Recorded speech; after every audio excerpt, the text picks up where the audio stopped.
Inna hamdalillah nahmaduhu wa nasta'inuhu wa nastaghfiruh wa na'udzu billahi min shururi anfusina wa sayyiati a'malina. May yahdihillahu fala mudilla lahu wa may yudlil fala hadiya lahu. Asyhadu an la ilaha illallah wa asyhadu anna Muhammadan abduhu wa rasuluhu alladzi la nabiyya ba'da. Faqad qala Allah Ta'ala fil Qur'anil Karim. A'udzu billahi minasy syaithanir rajim. Ya ayyuhalladzina amanu taqullaha haqqa tuqatih wa la tamutunna illa wa antum muslimun. Al-ayat. Hadirin jamaah Jumat yang dimuliakan Allah Subhanahu wa taala. Puji syukur kita panjatkan kepada Rabbi dengan nikmat iman, nikmat Islam, nikmat sehat dan kesempatan yang Allah berikan kepada kita semua. Kita sama-sama bisa bertemu dan berkumpul di masjid yang dimuliakan ini dalam rangka melaksanakan satu kewajiban dari rangkaian kewajiban yang Allah berikan kepada kita, yakni melaksanakan sholat Jumat secara berjamaah. Shalawat serta salam semoga senantiasa dilimpahkan kepada junjungan kita Nabi Muhammad sallallahu alaihi wasallam, kepada para istri Nabi, keluarganya, sahabatnya dan pengikutnya yang setia hingga akhir zaman. Hadirin jamaah yang Allah Subhanahu wa taala, sungguh beruntung kita menjadi pemeluk Islam atau menjadi seorang muslim. Karena menjadi muslim adalah merupakan pilihan Allah Subhanahu wa taala. Tentu saja kita punya hak pilih dalam kehidupan ini, mau jadi seorang mukmin atau menjadi seorang kafir. Tapi ternyata kita menjadi mukmin.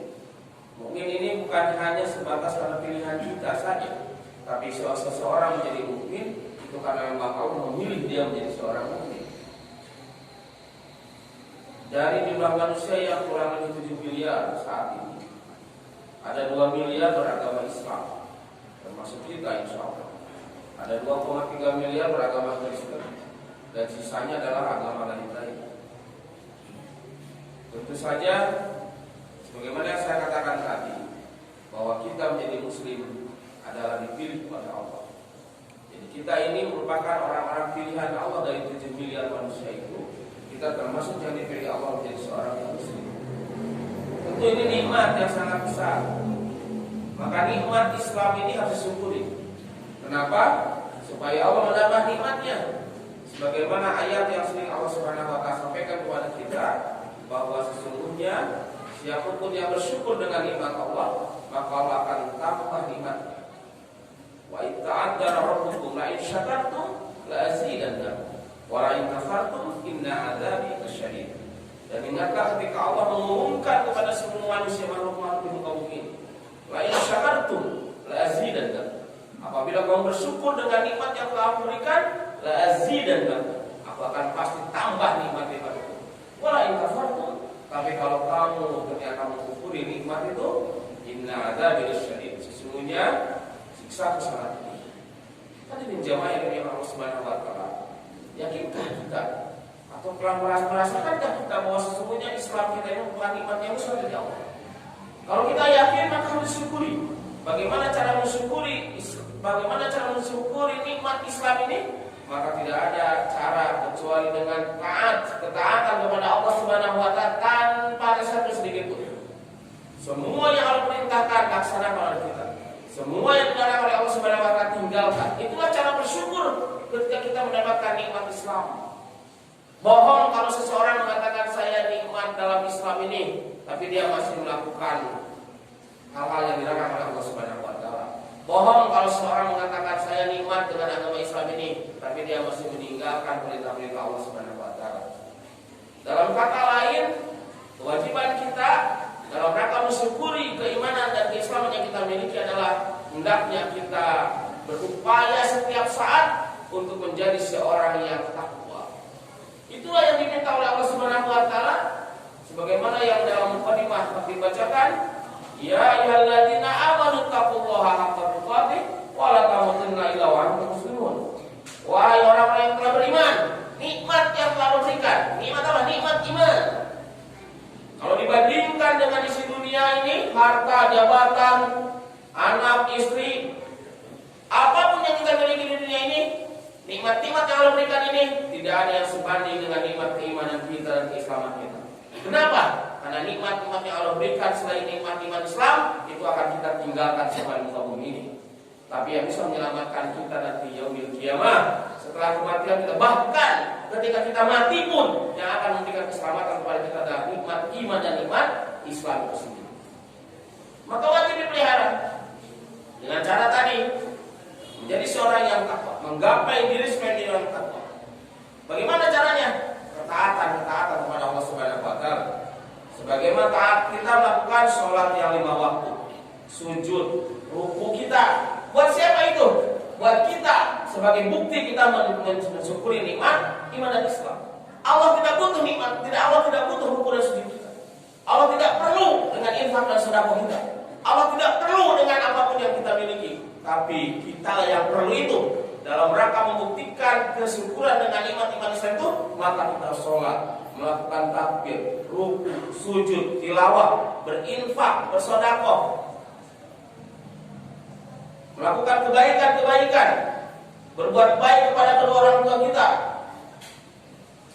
mendidik anak istri kita, mencari harta yang halal untuk bisa hidup di muka bumi ini, bukan untuk Allah Subhanahu wa taala, semua untuk kehidupan kita di muka bumi ini. Dan ketika kita sesuai dengan ajaran Allah, maka kita akan mendapatkan nikmat itu dan Allah tambah. Inilah keutamaan Islam. Keutamaan Islam itu yang pertama adalah bahwa kita punya Tuhan yang satu, yaitu tauhid Allah.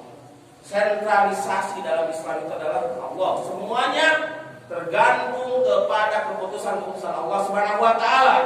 Ini keutamaan Islam.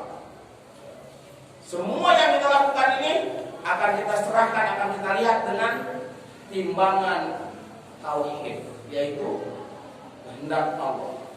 Kalau tidak sesuai dengan kehendak Allah, maka harus kita tinggalkan. Kalau sesuai dengan kehendak Allah, maka kita lanjutkan.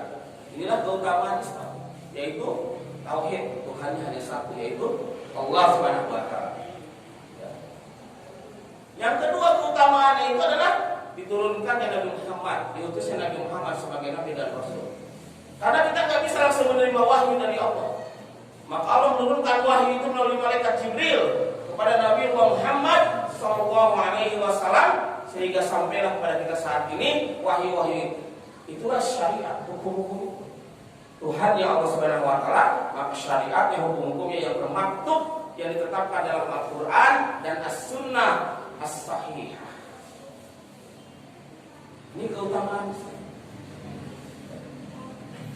Maka kedudukan Allah dan Rasul dalam Islam itu bagi diri kita seorang muslim adalah tidak ada yang bisa membandingi. Bahwa semua potensi yang kita miliki ini, potensi akal, potensi mata, telinga, semua anggota tubuh, potensi yang di luar tubuh kita, ada anak kita, ada istri kita, ada harta kita, ada jabatan kita, semua yang kita miliki itu semuanya harus kita serahkan untuk membela Allah dan Rasul, untuk menegakkan hukum-hukum Allah dan Rasulnya. Itulah tugas kita, supaya kita disebut mensyukuri nikmat-nikmat Islam.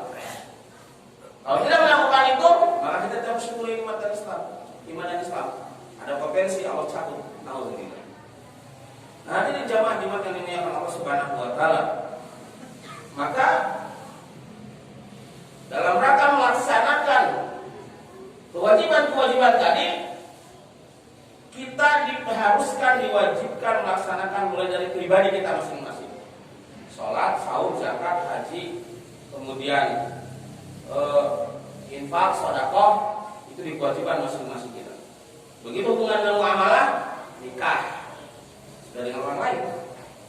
Maka tidak boleh seorang yang mukmin menikah dengan orang kafir. Seorang perempuan yang muslimah haram menikah dengan laki-laki yang kafir. Kenapa? Dalam rangka menikmati, mensyukuri nikmat iman dan Islam. Seorang laki-laki yang muslim kawin dengan orang Kristen yang perempuan, maka dia sudah tidak mensyukuri nikmat iman Islamnya. Bisa jadi Allah azab pada saat. Seorang perempuan yang muslimah kawin dengan laki-laki yang kafir, maka dia tidak menikmati iman Islamnya. Bisa jadi dia diazab oleh Allah. Kepala rumah tangga seorang ayah tidak menafkahi anak istrinya dengan sesuatu yang halal. Dia mencari harta dengan cara serabutan, tidak peduli dengan halal dan haram. Dia kasih kepada anak istrinya, maka dia tidak sedang mensyukuri nikmat Islam dan imannya. Bisa jadi potensi karena Allah Subhanahu wa taala.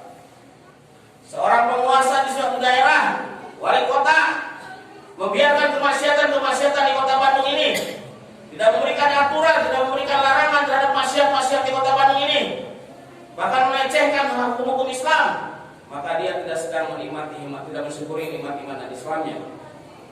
Maka bisa jadi ada potensi diajar oleh Allah Subhanahu wa taala. Begitu juga gubernur, ya, tidak memproteksi keimanan seorang muslim, tidak membuat aturan-aturan sesuai dengan ajaran Islam, membiarkan ya kemaksiatan merajalela. Gubernur itu membiarkan, maka bisa jadi dia berpotensi mendapat azab dan dia tidak sedang mensyukuri nikmat iman dan Islam. Seorang presiden yang beragama Islam, ternyata dia juga tidak membela Islam, ya, membuat aturan-aturan yang menyusahkan umat Islam, wabil khusus dan umumnya menyusahkan masyarakat umum. Dia tidak mau melakukan keadilan dalam melakukan kepemimpinannya.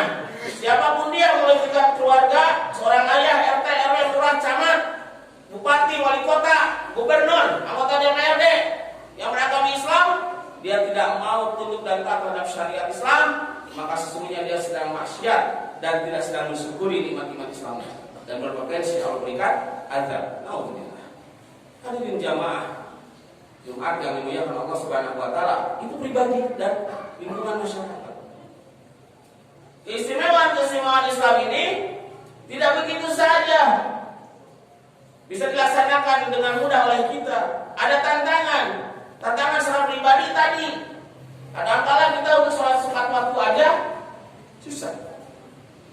Maka Nabi Shallallahu Alaihi Wasallam pernah ditanya oleh salah seorang sahabat, "Ayu amal afdalu indallah ya Rasulullah?" Amal apa yang utama di sisi Allah ya Rasulullah? Maka Rasulullah menjawab, as-salat fi awali waktu. Salat di awal waktunya. Ini dalam rangka menjaga rasa syukur kita terhadap nikmat iman dan Islam. Salat di awal waktu. Pribadi kita langsung menjawab, "Sum'ain ya Rasulullah." Kemudian apa lagi ya Rasulullah? Maka Rasul menjawab, "Birrul walidain." Berbuat baik kepada kedua orang tua kamu. Ini sudah mulai interaksi dengan sama manusia. Ayah ibu kita ini kan orang lain sebetulnya. Nasab saja sekarang kita ada ayah dan ibu. Nanti yaumil kiamat seorang ayah lari dari anaknya, seorang suami lari dari istrinya. Yauma yafirul mar'u min akhihi.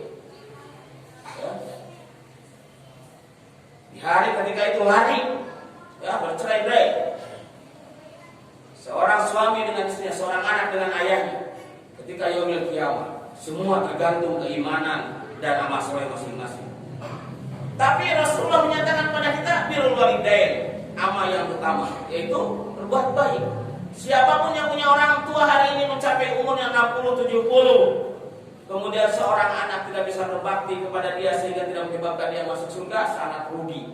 Nabi mengatakan rugi seseorang yang punya orang tua sampai sepuh, ternyata dia tidak bisa menjadikannya seorang menjadi ahli surga.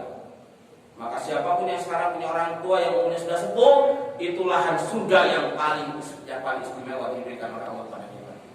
Jangan pernah berpikir punya orang tua yang sudah sepuh malah kita, waduh, ribet, ya, rumit, rudet. Jangan, itu lahan surga. Sehingga Nabi menyebutkan sungguh rugi seseorang yang punya orang tua dan dia membersamainya sampai bersepuh, ternyata dia tidak bisa masuk surga karena berbakti pada orang tua. Mulai semuanya ya Rasulullah. Kemudian apalagi ya Rasulullah untuk bisa mendapatkan amal yang istimewa? Nabi mengatakan al-jihad fisabilillah. Jihad fisabilillah. Ini konteksnya sudah berlawanan dengan musuh-musuh Islam. Kalau tadi diri kita, keluarga kita, lingkungan kita, sesama kaum muslimin, al-ukhuwah al-islamiyah, kalau sudah kata-kata jihad, itu berarti berhadapan dengan musuh-musuh Allah, orang kafir, orang musyrik, orang munafik, orang zalim. Dan itu merupakan amal yang istimewa di hadapan Rasulullah dan di hadapan Allahnya. Barakallahu